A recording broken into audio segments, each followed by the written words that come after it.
A very warm welcome all of you. I hope you are doing well. My name is Nadeem. तो आप सभी का स्वागत है हमारे यूट्यूब चैनल पे अकेडमी सोशल वर्क पर। आपने इस चैनल को सब्सक्राइब नहीं किया है तो प्लीज़ चैनल को सब्सक्राइब करें और वीडियो को लाइक करें।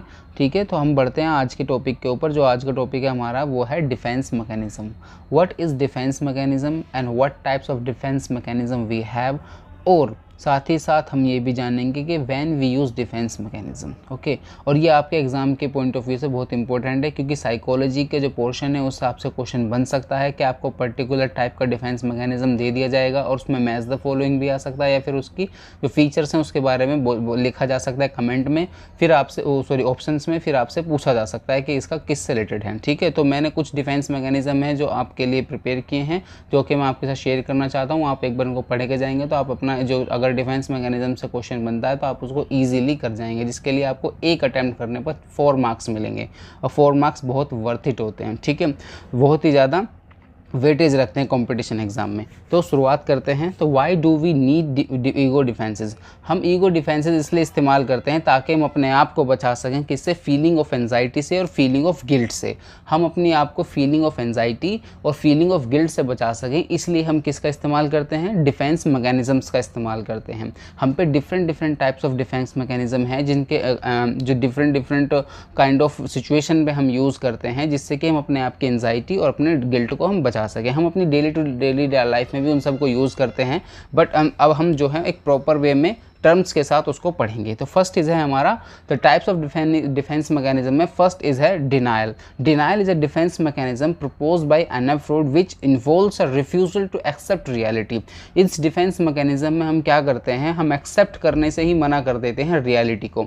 जो रियलिटी है उसको हम रिफ्यूज़ कर देते हैं। हम फॉर एग्जाम्पल अगर हम स्टूडेंट हैं, हम रेडी नहीं है अपने एग्जाम को देने के लिए, लेकिन फिर भी हम फीलिंग ऑफ एंजाइटी या फीलिंग ऑफ गिल्ट से बचना चाहते हैं, तो हम क्या करते हैं, तो हम अब ये कहना शुरू करेंगे, नहीं हमें तो आता है, हम जानते हैं, हम अच्छे से कर लेंगे। क्योंकि हम उस टाइम पर ऐसा क्या कर रहे हैं, हम इसलिए क्यों कर रहे हैं, ऐसा इसलिए कर रहे हैं ताकि हम जो है अपनी जो डिफेंस, अपनी जो गिल्ट को बच सके, गिल्ट से बच सकें और फीलिंग ऑफ एंजाइटी से बच सकें। इसलिए हम क्या कर रहे हैं, रिफ्यूज़ कर रहे हैं क्या, एक्सेप्टिंग रियलिटी। तो नेक्स्ट इज़ हमारा रिप्रेशन। रिप्रेशन का मतलब ये होता है कि जब हमारे दिमाग के अंदर को डिस्टर्बिंग और थ्रेटनिंग थॉट्स आ रहे होते हैं, जब वो कॉन्शियस बनने होने होते हैं, तो हम उनको कॉन्शियसली उनको भुलाने की कोशिश करते हैं, उनको मिटाने की कोशिश करते हैं। इसमें एग्जांपल दिया गया है ओडिपस कॉम्प्लेक्स। आपने इसके बारे में सेवन फ्रूड की जो थ्योरी है उनमें भी पढ़ा होगा ओडिपस कॉम्प्लेक्स के बारे में। इसमें वो कहते हैं जब एक चाइल्ड जो साइकोसेक्सुअल डेवलपमेंट जब उसका हो रहा होता है, तो एक एज के अंदर आकर उसको अपने पेरेंट्स के प्रति वो जो है सेक्सुअली अट्रैक्ट होता है। अपोजिट जो पेरेंट्स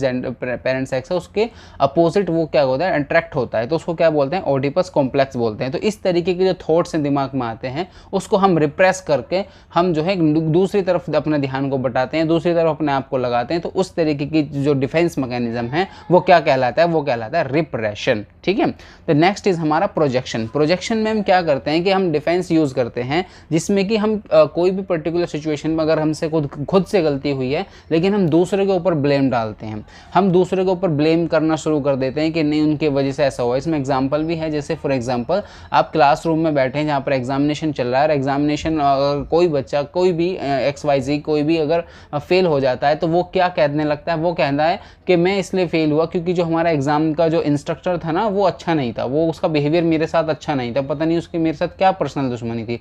तो इस तरीके की चीज़ें जब हम यूज़ करते हैं, अपने आप को गिल्ट से बचा रहे हैं, अपने आप को फीलिंग ऑफ एंजाइटी से बचा रहे हैं, तो उसको क्या कहते हैं, उसको बोलते हैं प्रोजेक्शन। ठीक है, projection defence mechanism. Next is displacement.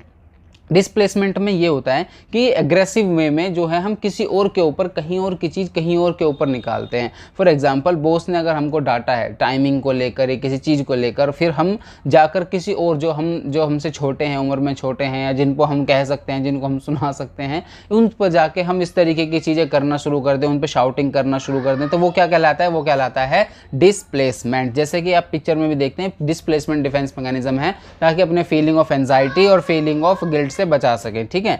Next है हमारा सब्लिमेशन। सब्लिमेशन में क्या होता है कि जब भी हमारे दिमाग के अंदर कोई भी ऐसे अनएक्सेप्टेबल इमोशंस या थॉट्स ऐसा आ रही होते हैं जो सोशली अनएक्सेप्टेबल हैं, तो हम कुछ भी ऐसा मीन यूज़ करते हैं जिससे कि हम अपनी उस एनर्जी को इस वे में लगा सकें जो कि सोशली एक्सेप्टेबल है। फॉर एग्जाम्पल ताकि हमारा पॉजिटिव डेवलपमेंट भी हो सके और हम डेवलपमेंट की तरफ बढ़ सकें अपने इंडिविजुअल भी, ठीक है। फॉर एग्जाम्पल जैसे यहाँ पर 2 पिक्स हैं, एक तो पहला जो उसमें बॉक्सर है वो पंचिंग कर रहा है पंचिंग बैग को, तो उसमें वो अपनी एनर्जी जो है कोई फॉर एग्जाम्पल कोई उसको फ्रस्ट्रेशन थी या कोई भी इस तरीके कोई चीज़ थी, कोई थॉट्स ऐसा आ रहे थे उसके माइंड में जो कि उसको बहुत डिस्टर्बिंग थे, लेकिन वो अपने आप को फीलिंग ऑफ एंजाइटी या फीलिंग ऑफ गिल्ट से बचाने के लिए अपनी उस एनर्जी को अपनी एक्सरसाइज वगैरह में लगाता है, जिससे कि उसका एक पॉजिटिव इम्पैक्ट उसकी हेल्थ पर भी होगा, उसके माइंड स्टेट ऑफ माइंड पर भी होगा, ठीक है। उसी तरीके का एग्जाम्पल ये मूवी का भी है जिसमें कि वो शादी के टाइम पर वो लड़की चली जाती है, तो ये उसको IAS बन के UPSC क्रैक करके क्या बनता है, IAS अधिकारी बन जाता है, ठीक है।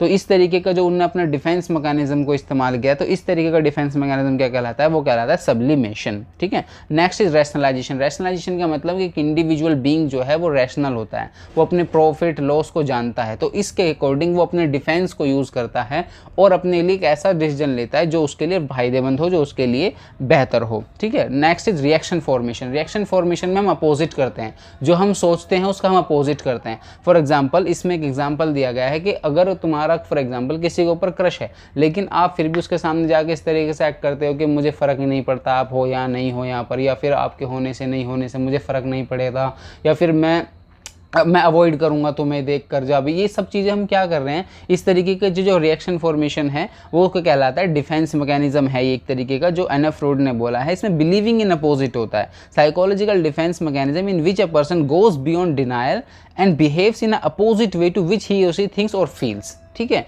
ये बिल्कुल बेस्ट एग्जांपल है इसका रिएक्शन फॉर्मेशन का, ठीक है। आई होप आप समझोगे, क्योंकि एग्जाम में आपसे रिएक्शन फॉर्मेशन दे दिया जाएगा ऑप्शन में, फिर आपको इस तरीके से चीज़ें दे दी जाएंगी बिलीव इन अपोजिट, तो आपको देखना होगा वो डिनाइल है कि रिप्रेशन है कि सब्लिमेशन है, ताकि आप उसका आंसर कर सकें, ठीक है। नेक्स्ट इज हमारा इंट्रोजेक्शन। ये मोस्टली टीनेजर्स में पाया जाता है, इसमें कि हम जो हमारे फेवरेट स्टार होते हैं, मूवी हो, सिंगिंग हो या फिर स्पोर्ट के हों, तो उनको जैसा हम इमिटेट करते हैं और अपना आपको प्राइड फील करते हैं जब हम उनके जैसा इमिटेट करते हैं, तो उस तरीके की चीज़ें क्या कहलाती है, इंट्रोजेक्शन, ठीक है। नेक्स्ट ये हमारा रहा चैप्टर इसका एंड। ये मैंने कुछ डिफेंस मैकेनिज्म्स आपके साथ डिस्कस किए। आई होप आप अच्छे से समझे होंगे। अगर अब भी कोई चीज़ रह गई तो आप कमेंट बॉक्स में मुझे बता सकते हैं। Thank you so much. Please channel को सब्सक्राइब कर लें और ये हमारे चैनल का logo. Thank you so much for being here. Bye bye.